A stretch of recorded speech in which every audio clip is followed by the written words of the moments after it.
আমার এক দূর সম্পর্কে আত্মীয় বিয়ের দিন ঠিক করতে এসেছে, আমাকে বললে হুজুর আপনি থাকবেন, আমি খাওয়া দাওয়াতে নাই, আমি দিন ঠিক করার সময় বিকালে গিয়ে চা খেয়ে দিন ঠিক করব।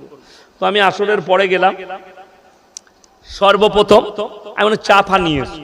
তো বাঙালিদের একটা নিয়ম আছে, চা দিলে চায়ের সঙ্গে ডিম সিদ্ধ দেয়, দেয় না? আমাদের ডিম সিদ্ধ দেয়। তো চানাচুর দিয়েছে, পাঁপড় দিয়েছে, বিস্কুট দিয়েছে, 3-4 রকম, কিন্তু ডিম দেয় না। আমি মনে মনে চিন্তা করলাম আল্লাহ কিনতে ভুলে গেছে না পয়সা নেই। যাই হোক চালিয়ে দিলাম। এরপরে দিন ঠিক করছি, আমি বললাম বাবা, আমাকে বললে হুজুর আপনার ডেটেই ডেট করব, আপনি বিয়েটা পড়াবেন। আর আলহামদুলিল্লাহ এত ভালোবাসো আমাকে, আমি বিয়েটা পড়াবো।